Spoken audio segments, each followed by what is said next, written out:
I want to begin this conversation by taking you back to a specific, fleeting moment in the very recent past.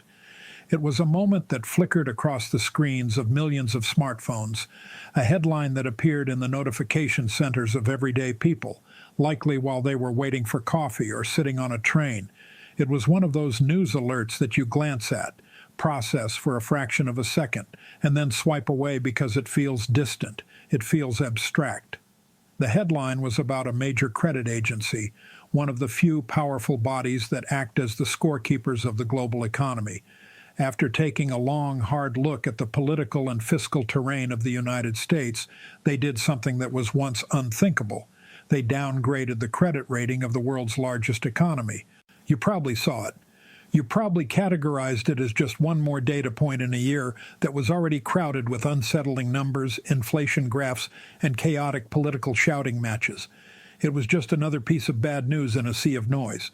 But what far fewer people recognized, what I want us to really stop and look at today, is that this was not just an accounting adjustment. This wasn't a math error or a bureaucratic rebuke from some guys in suits. It was a statement. It was a declaration about the fragility of a system that for my entire life and probably yours seemed unshakable. It was a message about how political dysfunction, when it is allowed to accumulate over years, like rust on a bridge, can suddenly crystallize into a harsh judgment that reverberates around the entire planet. When I first read that report, I didn't just think about the United States. My mind didn't stay in Washington or Wall Street. I found myself thinking about the rest of the democratic world. I thought about the other nations standing on the sidelines, quietly watching, quietly recalibrating their place in a landscape where old assumptions are eroding faster than our institutions can adapt to fix them. The rating change, that was just the surface story. That was the tip of the iceberg. The hidden story, the one deeply buried beneath the noise, the one we are going to walk through together right now, is the way this kind of institutional signal forces other nations to completely reconsider where stability truly resides.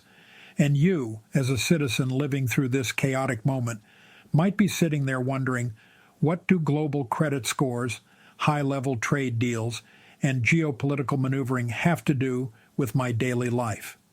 What does this have to do with my society's economic prospects or my own democratic responsibilities? My answer to you is, it has everything to do with it, quite a lot actually, because when a central pillar of the global temple starts to tremble, the entire surrounding architecture inevitably shifts with it. And one of the countries most attuned to that shifting architecture, one of the countries standing ready to catch the weight, is Canada. So let me take a step back and lay out what officially happened, but I want to do it in plain English, stripping away the jargon. A credit downgrade, in its simplest, most raw form, is a judgment about risk. It is a calculation of fear. It is the measurement of the risk that political gridlock will prevent responsible money management. It is the risk that public institutions are no longer functioning with the steadiness and maturity we expect of them. It is the risk that long-term commitments, the promises a nation makes to the future, might be undermined by short-term theatrical performance and political infighting. We have to remember that credit agencies are not moral arbiters. They aren't priests or philosophers, but they are incredibly astute at reading the political temperature of a room. They interpret recurring brinkmanship, the fights over budgets, the battles over debt ceilings, the threats to shut down governments as indicators of deeper structural distress. They look at the engine of the car and hear a knocking sound that everyone else is trying to ignore. The United States, for generations treated as the absolute anchor of global finance, received a signal that its institutions are no longer assumed to be self-correcting. To understand why that matters so much, we need to take one more step back into history. For much of the post-war era, almost the entire modern timeline, the world could place its economic bets on a single massive premise, that American governance, for all its noise, for all its partisan quarrels and loud debates, would eventually converge on stability. We believed that when push came to shove, the center would hold. That presumption allowed countries all over the world to tie their futures to the United States with a confidence that bordered on habit. It was muscle memory. But we are learning now that institutions are not merely symbols. They aren't just marble buildings in capital cities. They are systems of incentives, responsibilities, and constraints. They are the rules of the game. And when those rules begin to fray, when basic budgetary functions stop being routine and become recurring national dramas, the world notices, the world watches, and the world adjusts. That is the context, the vital, breathing backdrop in which Canada's emerging partnerships with Japan and the European Union become far more than trade arrangements or diplomatic niceties. As you consider your own economic future, as you look at your job market or your retirement plan, you may be tempted to see these alliances as technocratic matters.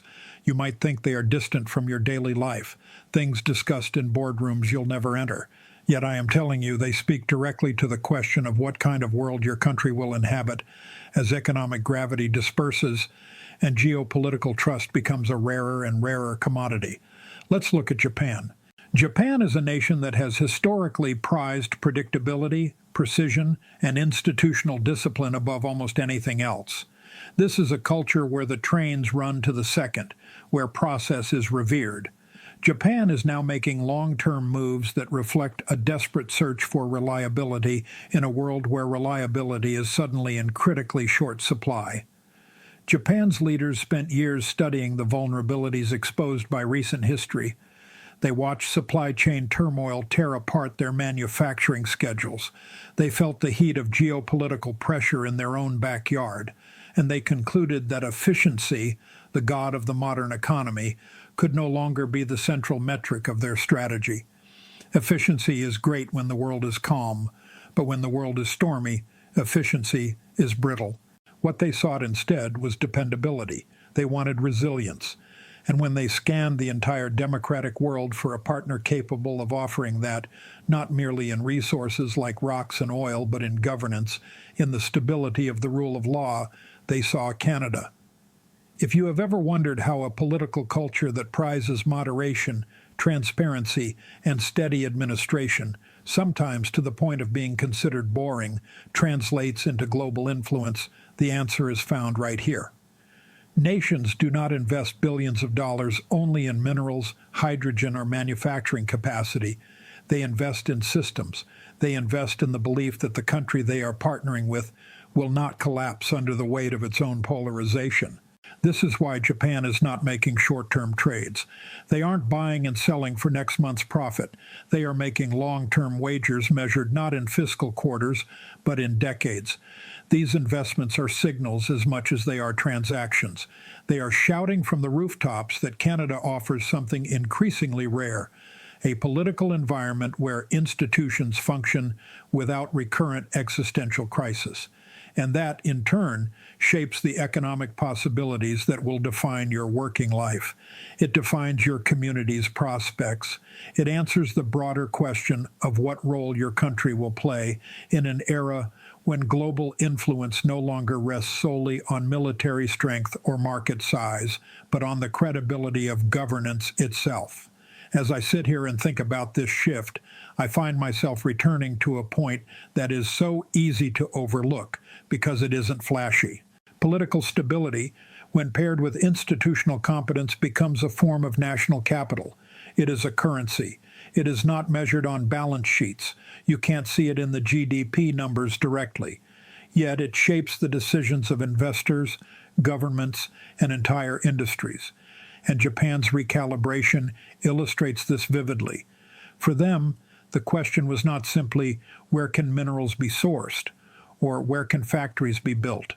The world is big. There are resources everywhere. The real question was, where will our long-term commitments not be threatened by sudden regulatory lurches? Where will the laws not change overnight because of a tweet? Who can be trusted to manage the future with care? When I speak to you about the deeper story behind the headlines, this is what I mean. Nations are no longer only choosing partners based on capacity. They are choosing based on confidence. And therein lies a truth I want you to sit with for a moment. I want you to really let this sink in.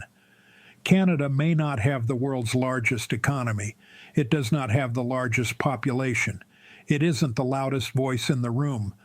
But in an era defined by uncertainty, it has something uniquely valuable: the ability to anchor complex economic systems with predictable governance.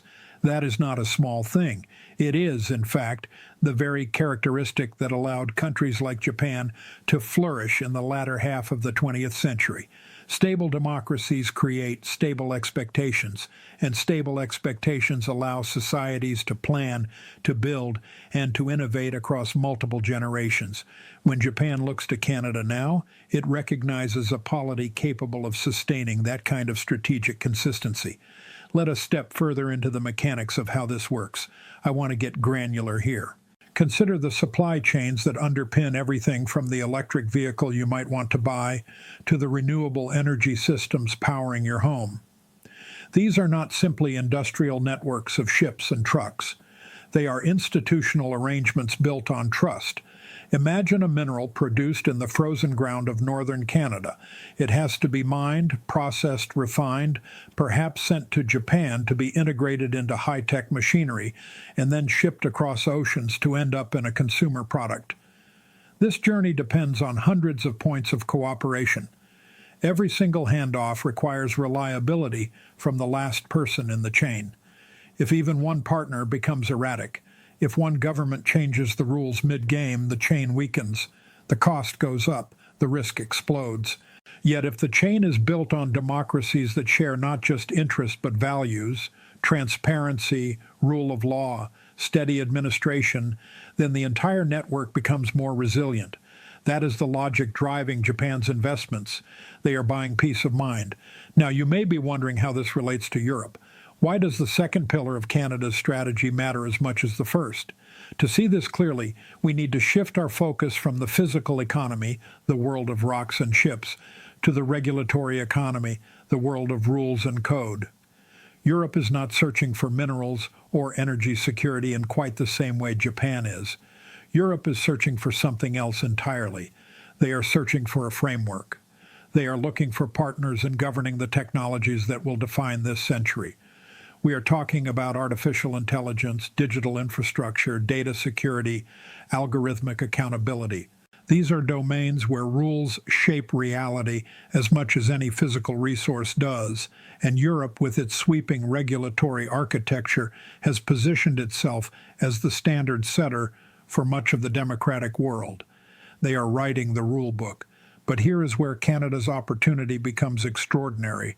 When a country aligns with the most comprehensive regulatory system in the democratic sphere, it gains something subtle but powerful: first mover advantage. I want you to imagine you are an entrepreneur. You are sitting in a workspace in Toronto or Vancouver or Montreal, and you are building a new AI tool. You are a policymaker designing oversight mechanisms. The question you must answer is not only what works in my own market or will my neighbors buy this. The question is, what will be trusted in the world's major democratic blocs? If Canada's standards harmonize with Europe's, then Canadian companies are equipped not merely for domestic approval, but for a massive continental market built on shared principles. The effect is simple and profound. Compliance stops being a burden and becomes a competitive edge. This is not theoretical. This isn't just policy talk. It shapes the incentives of creators, engineers, and firms across the country. Imagine you are leading a startup that is building a system for medical diagnostics using machine learning. It's high stakes. You want clarity. You need to know what counts as ethical design. What obligations do you have to your users? What transparency standards must you meet? What oversight must you build in from the very beginning so you don't get sued or shut down later? Europe has answered those questions with more rigor than any other region. By aligning with those answers, Canada gives its own innovators the gift of regulatory certainty. And as you may know from your own experience navigating institutions, whether it's your workplace or your local city hall, clarity about the rules is often more valuable than the freedom to operate without them. Chaos is not a good environment for business. What this creates is not just partnership, but alignment. Japan provides the material backbone of a more diversified and resilient economic future. The hardware, the resources, the atoms. Europe provides the ethical and regulatory scaffolding of a technological one, the software, the rules, the bits, and Canada quietly but deliberately positions itself at the confluence of both. If you have ever wondered how middle powers, nations that aren't superpowers, shape world orders without dominating them, this is the example to study. Influence is not always exercised through might. It is not always about who has the biggest aircraft carriers. Sometimes influence is exercised through reliability, and reliability in a fractured, terrifying century is a form of leadership. As the pieces of this picture come together, I want to walk you through the institutional incentives that allowed this moment to take shape. Nations do not drift into strategic partnerships by accident. They arrive there through a combination of structural pressures, political choices, and long-term patterns of trust. Japan, for instance, did not wake up one morning and simply decide to diversify away from old dependencies on a whim. It was pushed there. It was shoved by disruptions that revealed the fragility of systems once considered invulnerable, a pandemic stretching supply lines to their breaking point, geopolitical assertiveness reshaping regional balances, and crucially the spectacle of legislative dysfunction in a country long thought to be the anchor of global economic order. When you put those forces together, the question for Japan was no longer, is change necessary? The question was, where should that change lead? At the same time, Europe confronted a different but parallel challenge. As artificial intelligence and digital technologies advanced with dizzying speed, policymakers realized that regulatory frameworks built for an earlier age, laws written for the era of the telegraph or the television, were wholly inadequate. To govern technologies capable of reshaping economies and changing how we think, democracies needed to articulate not only what they wished to prevent, but what values they wished to advance. Europe began investing in regulatory structures that emphasized human oversight, privacy, transparency, and accountability. Now, I know these principles may sound abstract at first. They sound like buzzwords, but they have deeply practical implications for your daily life. They determine how your personal data is used by corporations. They determine how automated decisions affect your opportunities for a loan or a job. They determine how public institutions ensure that technology serves democratic ends rather than undermining them. Canada enters this story because the incentives it faces mirror those of its partners perfectly. It too recognized the vulnerabilities of over-reliance on a single market. It too saw the risks inherent in a technological future without guardrails. And it too understood that stability is not merely the absence of chaos. It is the presence of institutions capable of managing complexity. You may sometimes hear the suggestion, perhaps in cynical commentary, that Canada's political calm makes it a bystander rather than a protagonist in global affairs. People mistake quiet for passive. But calm is not passivity. Calm is the operating condition of durable institutions, and durable institutions make long-term strategy possible.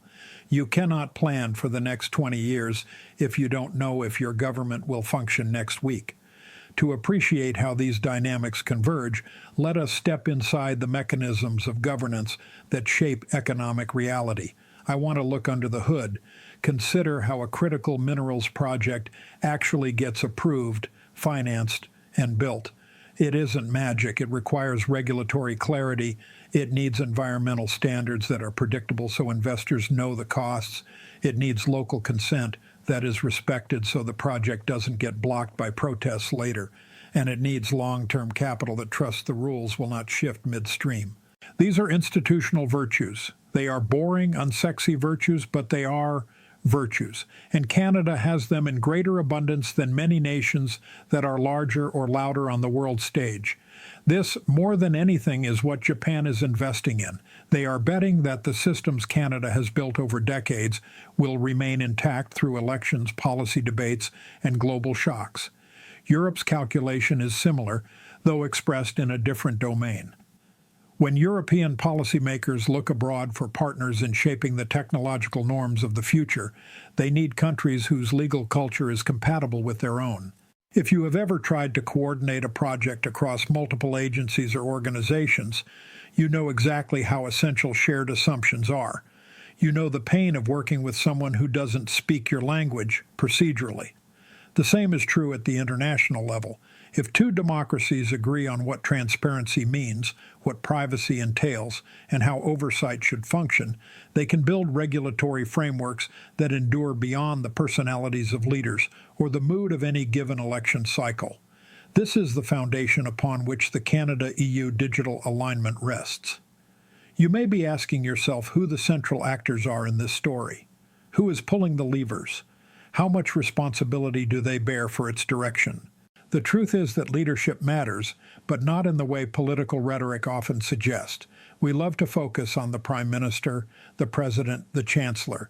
Individual policymakers, ministers, or diplomats can accelerate or hinder progress, certainly. But the core of these partnerships is institutional rather than personal. Japan's Ministry of Economy, Trade, and Industry is operating on long-term strategy, not the impulses of a single leader who might be gone in a year.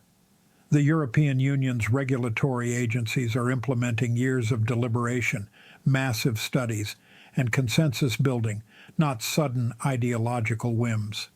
And Canadian institutions, from provincial governments to national regulatory bodies, are contributing stability through bureaucratic competence rather than theatrical pronouncements. This does not mean personalities are irrelevant. It simply means they are framed by structures that guide them towards certain decisions and away from others. For instance, when Canadian officials negotiate with their Japanese counterparts, they do so within processes designed to encourage transparency, predictability, and multi-year planning. These structures shape outcomes more powerfully than any one individual's preferences. In a time when global politics often seems dominated by personalities, by the cult of the strongman or the celebrity politician, it is useful for you to see that systems still matter. Arguably, they matter more than ever. And this brings us to a broader consequence that affects you whether or not you follow international politics closely. The deepening of Canada's partnerships with Japan and the European Union is building a diversified economic and technological architecture. This architecture will shape job markets. It will shape energy systems. It will shape innovation ecosystems and national security for decades to come. These are not elite abstractions. They influence the industries available in your region. They influence whether a factory opens in your town or closes. They influence the reliability of your supply chains, whether the shelves are stocked or empty. They influence the standards governing the technology you use daily on your phone. And they influence the opportunities that future generations, your children, your grandchildren, will inherit. As we reach the end of this discussion, I want to widen the lens just enough for you to see the deeper structural point that ties all of this together. What Canada is experiencing right now is not merely a fortunate convergence of international interest. It's not just luck. It is a restructuring of the global order in which middle powers with dependable institutions become indispensable. That is the hidden architecture beneath the headlines about downgrades, partnerships, and trade agreements. A world once organized around a single economic gravitational center is redistributing its weight. It is balancing itself out. And in the spaces created by that redistribution, countries that cultivate stability, predictability, and democratic trust find themselves rising in strategic value. This moment, however, carries responsibilities as well as opportunities. It is not a free lunch. When a nation becomes a provider of reliability, it must maintain the qualities that earned that trust in the first place. You cannot rest on your laurels. That means investing in infrastructure capable of supporting new industries. It means investing in regulatory systems that can adapt without lurching. And it means cultivating a civic culture that understands the importance of institutional integrity. If you have ever worked in an organization that suddenly became essential to a larger network, you know that the pressure increases along with the prestige. The spotlight gets hotter. Canada is entering such a phase, and the choices it makes now will determine whether these partnerships become the foundation of long-term national strength or simply a fleeting episode of global attention. There is also within this realignment a human story that deserves acknowledgement. We talk about nations and economies, but we are really talking about people. Every shift in supply chains affects workers and communities. It changes the rhythm of a port city. It changes the quiet of a mining town. Every change in technological regulation influences entrepreneurs, researchers, and families navigating the digital world. Behind the abstractions of credit ratings and geopolitical calculations are people whose futures depend on whether institutions rise to the challenges before them. If you are someone working in the energy sector, these Japanese investments may determine the next decade of your opportunities. If you are building a tech company or studying machine learning, Europe's regulatory framework may shape the standards you must meet to succeed. And if you are a citizen who depends on stable governance, which is all of us, all of this matters because it reinforces the value of the democratic system you help uphold. As we reflect on this, I think it is important to resist the temptation to view these developments as inevitable. They are not. Nothing in history is written in stone until it happens. These partnerships are the result of choices.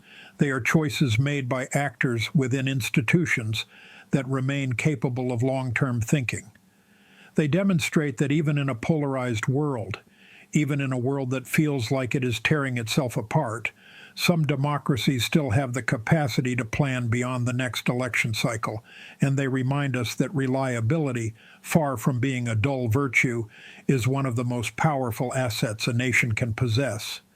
When the global credit shock forced countries to reassess their dependencies, the nations that stood out were not necessarily the biggest or the boldest. They were not the ones beating their chests. They were the ones whose institutions still functioned with quiet competence. This, in many ways, is the lesson I hope you carry from our conversation today. Canada's closer ties with Japan and the European Union are not merely diplomatic developments to be read about in a textbook. They are signals. They are flares sent up in the night. They are signals of a world searching for steadiness and of a country demonstrating that such steadiness can be cultivated and sustained. That is not to say the path ahead will be without difficulty. It won't be easy. Every alliance brings obligations. Every opportunity brings scrutiny. And every moment of geopolitical transition brings uncertainty. But it does mean that Canada has entered a position where its decisions carry greater weight. Not because it demanded influence with force, but because it earned trust with consistency. So I leave you with this final thought. As institutions around the world grapple with change, each of us is challenged to think about what kind of democratic culture we wish to preserve. What role do we want our country to play within the shifting global order? You may find yourself encouraged by these partnerships. You may feel a sense of pride, or you may be cautious. You may be skeptical, or you may simply be curious about what comes next. Whatever your position, the essential question is what values you believe should guide this new chapter. That is a conversation worth having. And it is a conversation that shouldn't just happen in comment sections or political debates, but in the civic life you help shape every single day. If you found this analysis helpful, if it gave you a framework to understand the chaos of the news cycle, I hope you will stay engaged with these discussions. Consider liking or subscribing so we can continue examining how politics, history, and institutions intersect and what they mean for your future. And I invite you to share your perspective below. Tell me what you see from where you stand. Because after all, democracy is strengthened not only by stable institutions, but by informed citizens willing to think together about the world they are inheriting.